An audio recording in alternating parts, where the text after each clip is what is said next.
اچھا، قرآن میں مثالیں ہیں، یعنی مثال کا مقصد میں نے کہا تھا کوئی بات جو آسانی سے سمجھ نہ آئے اس کو سمجھانے کا طریقہ ہوتا ہے مثال. تو قرآن میں تو مثالیں ہیں، تو وہی مقصد، یعنی اللہ تعالیٰ نے تو کہا نا علم القرآن، قرآن سکھایا، اور سکھانے کی جو ہتھیار ہوتے ہیں ٹیچر کے پاس کس کس طریقے سے سکھایا جائے، اس میں سے سب سے بہترین ہتھیاروں میں سے مثال ایک اس کا ہتھیار ہے جس کو وہ استعمال کرتا ہے بات پہنچانے کے لیے. تو اللہ تعالیٰ نے اس کا استعمال کیا.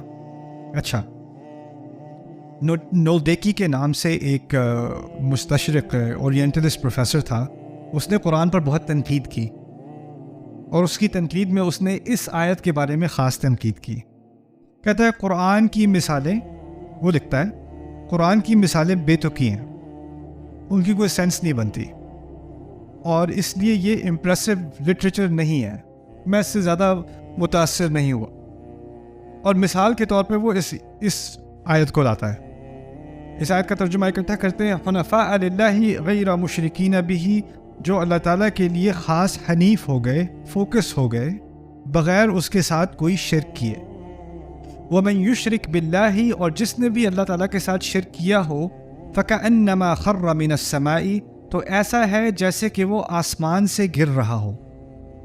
مثال دی جا رہی ہے کہ کوئی اللہ سے شرک کرے تو وہ ایسا ہے جیسے آسمان سے گر رہا ہو. نوردیکی اپنی پیپر میں کہتا ہے اس کی کیا سینس بنتی ہے، کس نے دیکھا ہے کبھی کسی کو آسمان سے گرتے ہوئے؟ یعنی مثال ایسی ہونی چاہیے کہ آپ اپنے ذہن میں اس کا خاکہ تو بنا لو، کوئی چیز دیکھی دکھائی ہے تو اس کی مثال دو. اور یہاں کہا جا رہا ہے آسمان سے گر رہا ہے بندہ، کوئی سینس نہیں بنتی اس کی، کوئی تک نہیں بنتی. پھر آگے کہا اللہ تعالیٰ نے فَتَخْطَفُهُ الطَّيْرُ، پرندے اس کو نوچنے لگے.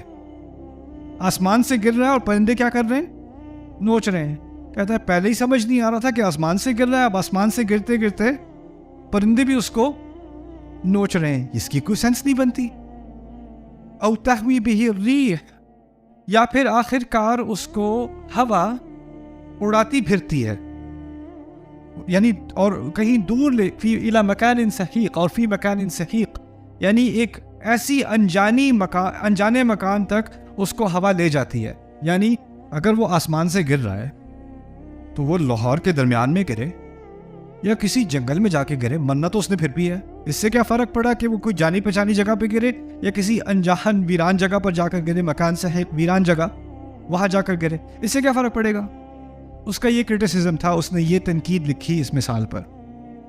اور اس مثال میں کچھ چیزوں کا انکار ہے، کچھ چیزوں کا اس کی لا علمی ہے یا اس نے جان بوجھ کے کیا.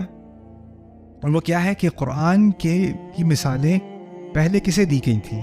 عرب کو. اور یہ جو قرآن کے الفاظ ہیں نا، میں نے آپ سے کہا تھا قرآن کے الفاظ یا قرآن کے معنی کسی بھی زبان کے معنی صرف ڈکشنری سے نہیں آتے. ابھی جو میں نے ترجمہ کیا تھا نا، وہ ڈکشنری والا ترجمہ تھا. ہر زبان کا اپنا ایک محاورہ ہوتا ہے، اس کا اپنا ایک محاورہ. اگر آپ محاورے کو نہیں سمجھو گے نا تو آپ اس بات کو نہیں سمجھ سکو گے. تو اب محاورے کے اعتبار سے اس بات کو سمجھنے کی کوشش کریں.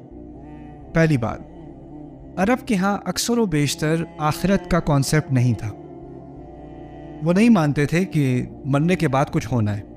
ٹھیک ہے، ان کی اکثریت ایسی تھی.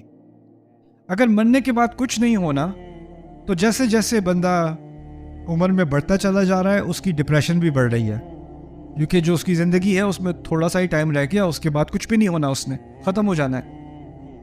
تو پھر جب انسان کو پتا ہو نا کہ میرا بقا نہیں رہے گا، میرا وجود نہیں رہے گا، تو اس کو ایک خواہش آتی ہے کہ میرا وجود تو نہ رہے لیکن میری یاد تو رہ جائے، یعنی میرا نام تو رہ جائے، میرے بارے میں کوئی کہانی تو پیچھے رہ جائے، کوئی میرا ذکر تو کرے. ایک خواہش ہوتی ہے انسان کی. تو آج کل بھی کئی ممالک میں جہاں پر ایتھیزم ہے، کوئی ایمان نہیں لاتا اللہ تعالیٰ پر یا آخرت پر، تو خاص کر ایمان نہیں رکھتے. کوئی بلینئر ہو، ملٹی ملینئر ہو، موت کے قریب آتا ہے نا تو اپنی جائیداد کا بہت بڑا حصہ کسی ہسپتال کو ڈونیٹ کر دیتا ہے اور کہتا ہے میرے نام کا ایک اسٹیچو سامنے لگا دو، the really old dead guy school of cancer research. Okay, وہ لگا دو سامنے تاکہ جب اسٹوڈنٹس گزریں تو میرے اسٹیچوز کے نام سامنے سے گزریں اور وہ فخر سے کہیں میرے نام کا ڈپارٹمنٹ بنانا یا میرے نام کا ہاسپٹل ونگ بنانا یا میرے نام کا وارڈ بنانا، وہ تو مر گیا، اس کا نام زندہ رہ جائے. یہی ہوتا ہے نا. کوئی لوگ مرنے سے پہلے ساری جائیداد یونیورسٹی کو دے دیں گے. نام بدلنا پڑے گا یونیورسٹی کا، یا ڈپارٹمنٹ کا نام بدلنا پڑے گا تاکہ اس کے نام کا بار بار ذکر ہوتا رہے. اس کو چاہیے کہ میں تو نہیں رہوں گا، میری یاد رہ جائے، کسی نہ کسی طرح میری یاد رہ جائے. اب اربوں کے پاس بلینز تو تھے نہیں اسٹیچو بنوانے کے، نہ ہاسپٹل کو دینے کے، نہ یونیورسٹی کھولنے کے. ان کے پاس ایک ہی چیز تھی، ان کے پاس تھی شاعری. اور شاعری میں کس چیز کی شاعری وہ کرتے تھے کہ وہ میدان جنگ میں ایسا بہادر تھا، اس نے اتنے مارے، اس کی تلوار ایسی تھی، اس کا گھوڑا ویسا تھا. یہی باتیں ہوتی تھی نا. تو وہ چاہتا تھا کہ میں اس طرح یاد کیا جاؤں کہ میری بہادری کے لوگ بعد میں نغمے گائیں. اس کا ایک کلچر تھا. لیکن اب اس کو سمجھتے ہیں، اس تعبیر کو، اس سے اس کا کیا تعلق ہے. آپ ذرا اپنی امیجنیشن یوز کرو کہ ایک پہاڑی ہے اور پہاڑی کے اوپر ایک قبیلہ ہے. وہ لوگ ہتھیار لیے ہوئے ہیں اور وہ لڑ رہے ہیں ایک اور قبیلے سے جو پہاڑ کے نیچے ہے. کس کے پاس زیادہ ایڈوانٹیج ہے؟ اوپر والوں کے پاس. تو وہ اب ان کا مقابلہ کر رہے ہیں جو نیچے ہیں، لیکن جو نیچے ہیں وہ کسی نہ کسی طرح اوپر آ بھی گئے اور اوپر والوں کو ہرا بھی دیا. اب اس سے کیا بات ظاہر ہوتی ہے کہ جو اوپر والے تھے بہت ہی نکمے تھے. تو جو ان کے بارے میں شعر پڑھایا جائے گا اوپر والوں کے بارے میں، وہ بہت ہی بےزتی والے شعر ہوں گے.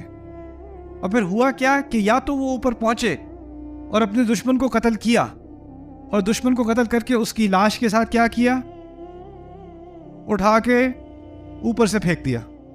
یا پھر وہ اتنا ڈرا اپنے دشمن سے جو اوپر آ رہا ہے، اس نے کہا میں اس کی تلوار سے مرنے کے بجائے میں خود ہی کیا کروں، چھلانگ مار دوں. اس کو کہا جاتا تھا اوپر سے گرنا، خر من السماء. آپ کو یاد ہوگا سما کا لفظ اوپر کے لیے استعمال ہوتا ہے، آسمان کے لیے نہیں. پچھلے سیشنز میں نے بتایا تھا. یہ تعبیر بنی خر من السماء عربی کلچر میں. وہ کیا تھی؟ جو نکما دشمن سے نہ لڑ سکا، یہاں تک کہ وہ اس کا سامنا نہ کر سکا، اور وہ کیا ایسے جا کے گرا، یا تو اپنی نالائکی کی وجہ سے یا اپنی بہادری کی کمی کی وجہ سے. اب وہ ہمیشہ سے اس کی بےزتی کس لفظ سے ہوگی؟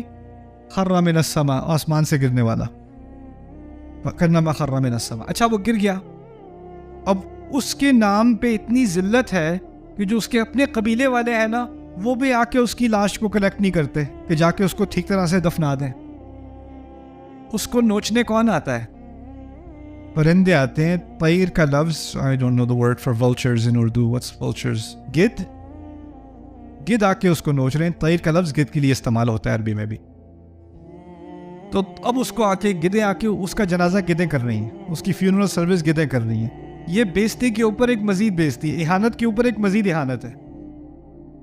اچھا وہ گد جو گند کھاتی ہے، مردار کھاتی ہے، یہ پرندہ مردار کھاتا ہے، اس کے لیے بھی باقی نہیں جو قابل خورد کھانا نہیں چاہتی. اب وہ بھی اڑ گئے.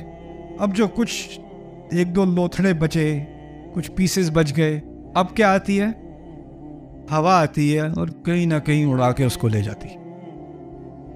اب پیچھے جاؤ.